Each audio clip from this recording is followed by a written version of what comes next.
You're listening to The Roots, a podcast from Minnesota AMA District 23 ARMCA. I'm your host, Jackie Reese.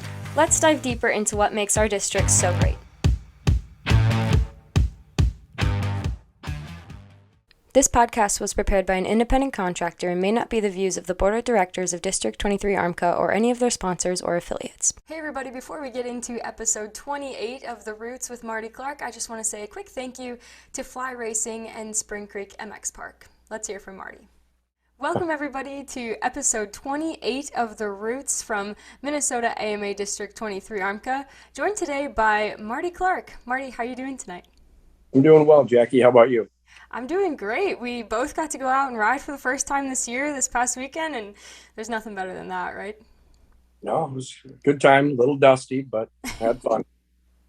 Absolutely. So I hear you have a lot of stories from motorcycling over the years here, but I want to start at the beginning.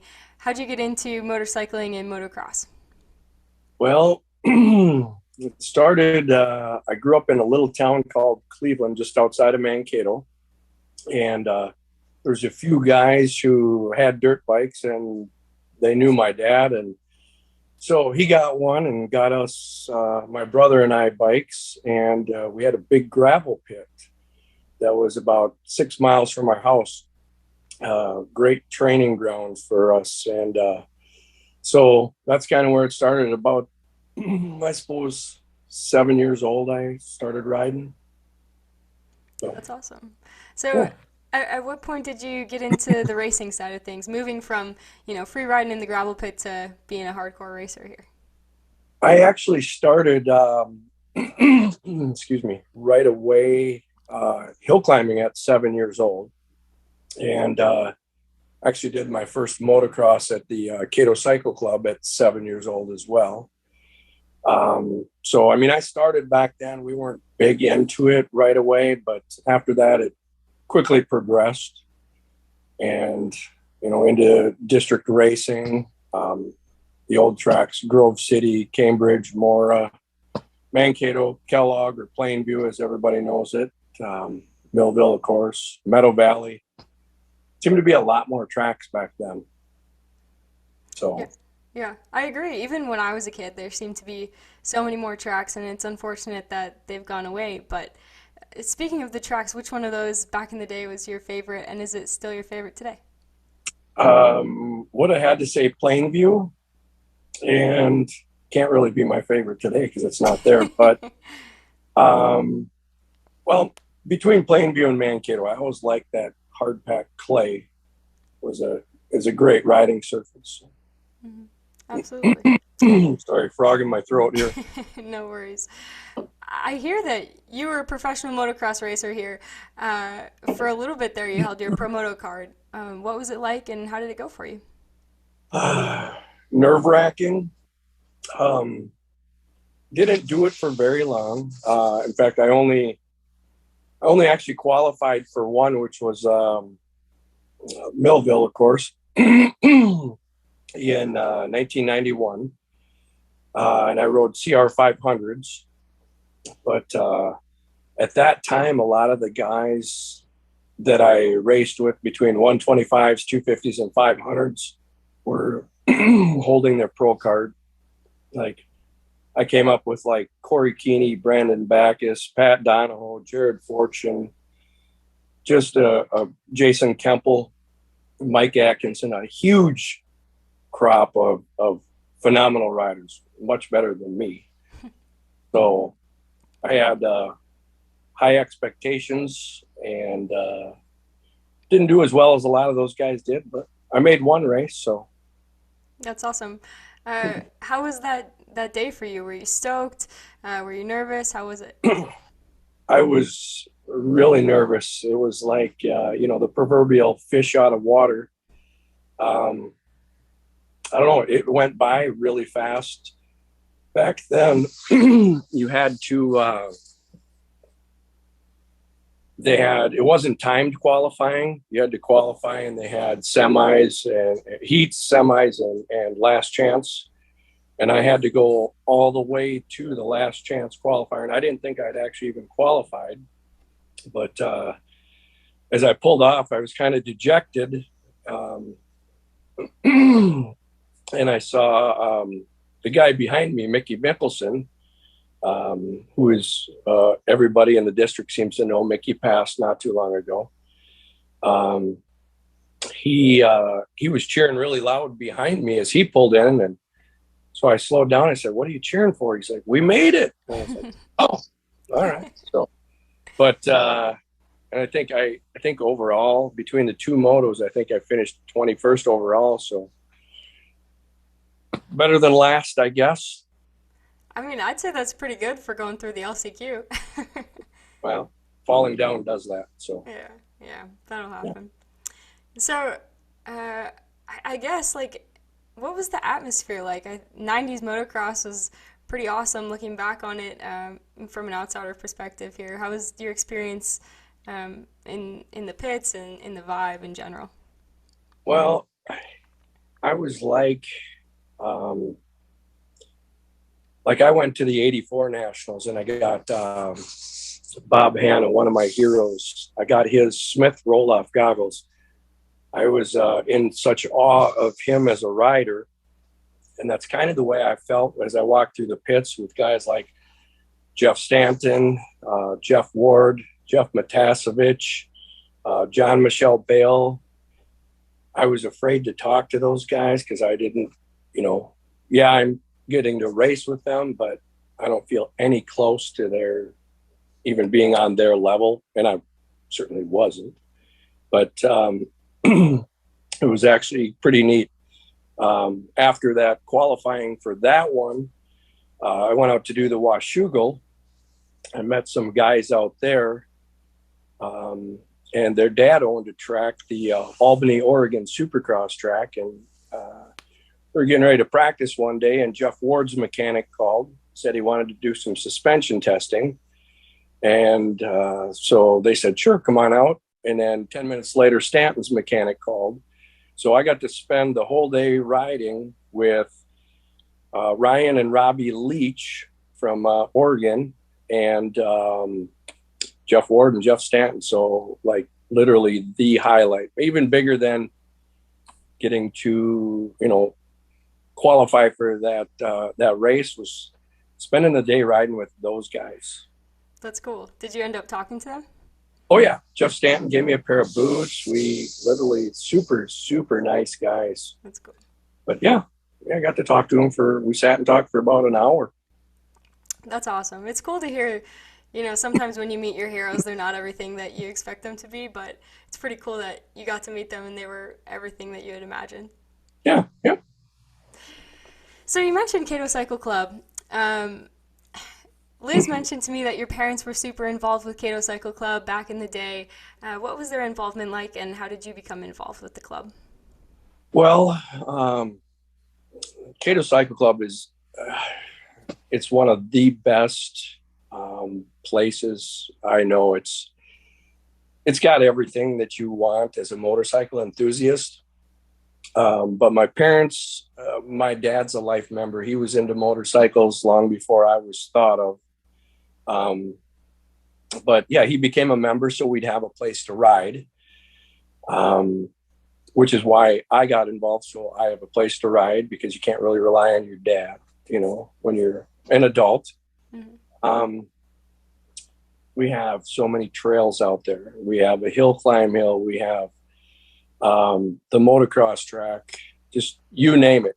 And we just bought a bunch more land, and we're working on some things down the road. We changed the motocross track around this year. It's actually running backwards. Um, Kind of something that was kind of a brainchild of Mike Evenson because he does a lot of training um, of a lot of our kids out at the cycle club. So just a wonderful place. It's we go out there, we camp, we ride four-wheelers, have a couple beers, stuff like that. Hmm. Absolutely. And not only do we have all these motorcycling opportunities, motocross, hill climb, off-road riding, But just like the scenery at Kato Cycle Club is incredible. There's literally a waterfall going into the Minnesota River. Like, Yep. I have fond memories. I came for motocross races as a kid, and through my adult life now, it like that is one of the highlights of just going to that place for me. Yep. Yeah, the Triple Falls is, I mean, you Google it and it says Kato Cycle Club. So, yeah, we get a ton of traffic that's not related to motorcycles out there, but yeah, it's beautiful when the falls are running. Almost everybody that's been to a race there has been down to the falls to check them out or showered mud off of themselves underneath them. So Yeah, beautiful scenery all around there. So absolutely. How has it changed over the years? You've been involved for a long time, like you said. I can't imagine it's exactly the same as it was back then. no, when I was growing up, we actually, as a cycle club, ran the track. But nowadays, with the way things go, you need a lot more equipment and you need to get done everything faster than a guy with a little Ford tractor pulling around a digger. When Cody, originally Lee Tice got involved with the Motokazi, it just worked out best for all involved. They run it, we get a fee. Now Cody runs it, and he does a phenomenal job. But yeah. So. It's pretty cool. Like some of the infrastructure seems the same from over the years. Has any of that really changed, or has it been pretty solid? Like the trail systems, the hill climb, the buildings. It seems like everything is kind of settled from back then and feels a bit like history. It is. It is. We're actually the oldest motorcycle club in Minnesota. Started out in 1936. Obviously, neither one of us were around, but yeah, it's great. I mean, we still have members that come to meetings. We have meetings every Thursday night. We have members that come to the meetings that are in their 70s, some of them in even early 80s, who still are very active. I mean, obviously, they're not out standing on the hill climb hill picking up motorcycles, but very, very active. And everything, yeah. I mean, the clubhouse is the same since I was a kid. The pavilion, that was put up when I was a little kid. But from our concession stands, I mean, all of that stuff really hasn't changed. I mean, stuff around it's changed, but nothing else. It's pretty much the same as it's always been. That's awesome. So being involved with a club and being involved with the sport, a step above just competing or just riding and racing, seems to be a very impactful experience for a lot of people. They really feel the need to give back to the community. I personally, I've gained so much from the motorcycling community that, of course, I want to give back to it. Why do you think other people should be involved, either at the club or the district or any other kind of level in motorcycling?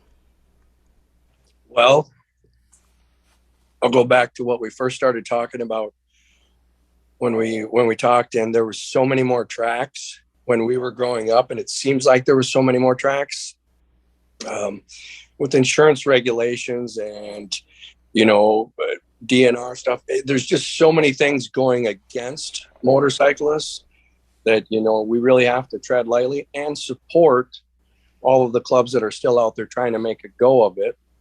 If we don't, they're just going to keep going away. And motorcycling, once it gets in your blood, it's kind of hard to get out. It's a lifestyle. Mm-hmm. Absolutely. So if people want to be involved with a Kato Cycle Club, is that an option for them, or how would people approach that situation? Yeah, basically, almost anybody can become a member. We host meetings every Thursday night at 8:00, and they could certainly go on our website or our Facebook page and check that out. But basically, you go to a couple of meetings. We have a joining fee, and then annual dues, and then each member does some work hours, which is weed whacking, stuff to improve the club, weed whacking, mowing lawns, getting stuff set up for hill climbs, for trail rides, for, we have quad races now too, for motocross events. So there's always work to be done when you have, a couple 100 acres of, trees. Absolutely. That's awesome to hear. This whole motorcycling, motocross thing has kind of come full circle for you. Your daughter now competes in motocross. What's it been like to have her involved? Scary. Now I know why my dad's hair went gray so fast. So, because you never want to see your kid get hurt, but yet the joy you get from watching your kids ride, I almost enjoy that more than riding myself now. And win or lose, 21st out of 22 people, I'm happy that she gets done and is safe. And as long as she's happy, it's perfect. She loves it. And I tried to stave off riding. I have two daughters, and they both rode four-wheelers, and one of them tried dirt bikes, didn't really want it. My youngest, Bryn, she decided to ride one, so I just gave her a push one day thinking she'd fall down because she's very stubborn. She'd fall down, get dejected, and quit. Well, she took off and rode a lot further than I thought. She tried going up a hill that I told her to stay away from, and she fell and tumbled 25 feet back down the hill. And she got up and said, "I'm okay, Dad, start the bike." And I knew at that point I was in trouble. So she's been going ever since. She first year was last year on the P-Dub, and she did well. She finished, I believe, 4th at the Super Series at Millville, and I think 6th in the state.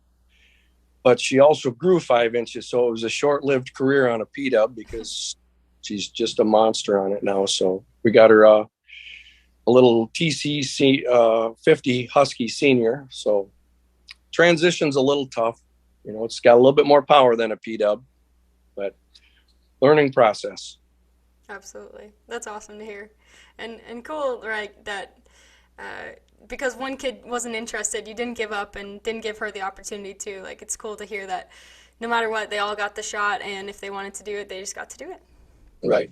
And the other one rides, but it's funny because she is absolutely the most like me, except she doesn't have a competitive spirit. And you obviously need that with motocross. The other one, just like her, my actual racer, Bryn, she's like her mom, but boy, she doesn't want to talk about motocross at all. She put a helmet on her, she's gone. She loves it. That's and awesome. I love that she loves it. So yeah, it's fun to get to go do it together, right? Right. So you've had all these roles in the sport. You've been the pro racer. You've been, now involved with your daughter here. How has your perception or view of the sport as a whole changed over time with these different roles that you've taken on? Well, I think, and again, personal opinion, I think when you go to a race, because people travel so far and it's so expensive and whatnot, personally think that they have probably too many classes. So it gets to be such a long day for some people, when people want to get home. That's one of the things I've seen over the years is they keep adding classes and adding classes and adding classes. Pretty soon they're going to have, like I raced the over 45 class. Pretty soon they'll have a 47 and a 48 and a 49. And then you'll have A, B, and C of all of those, which I don't think you need. But again, personal opinion, everybody else may feel differently about it. But there could be about 10 less classes than we have now. Mm-hmm. Yeah, I think that's a really interesting point. We actually, last year at the district here, did a study and found that Minnesota, has all these extra classes, but it also brings us over 1,000 extra members a year, which is huge numbers and great for the district. So there is that trade-off, but of course it makes for a long day. It's, got a lot of people racing a lot of classes. Exactly. So, looking towards the future, what are your goals for the future? What do you see yourself transitioning into? Like, what kind of a role do you transition into in the sport? Well, I don't know. I was thinking about that today because I figured you'd ask something like that. And I really don't know. And one of my buddies also asked me the same thing. He's like, you can race over 50, and then there's also an over 60 class. I said, I'll probably be retired by then. He's like, well, why? What else are you going to do? And I didn't have an answer for him. So I don't know. I don't race every weekend, but, keep riding as long as my body will let me, which we all know with motocross, there's injuries here and there. So aches and pains come with the game. Mm-hmm. So, yeah, I hope to do a little less of the racing, still keep riding. And hopefully my daughter wants to stick it out, because it's a lot easier to talk my wife into both of us going rather than just me and leaving the family. So absolutely. Right. That's awesome. In conclusion here, what advice do you have for other parents that might want to get their kids involved in the sport? Oh boy. Well, keep your mind and your wallet open. I talk to a lot of hockey parents who say hockey's so expensive. Need to try motocross. It's expensive, but like I said earlier, once it's in your blood and you're hooked, Mm-hmm. So, yeah, I am hooked for life here. That's awesome. Yeah. Well, Marty, thank you. It's been a pleasure. No worries. Thank you, everybody else, for joining us, and thank you to the sponsors that help make District 23 ARMCA and this podcast possible: Fly Racing, Spring Creek MX Park, Burnbenders Raceway, and The Shed Shop. We'll see you in 2 Mondays. Thanks for joining us. Catch us every other Monday wherever you get your podcasts, as well as on our YouTube page.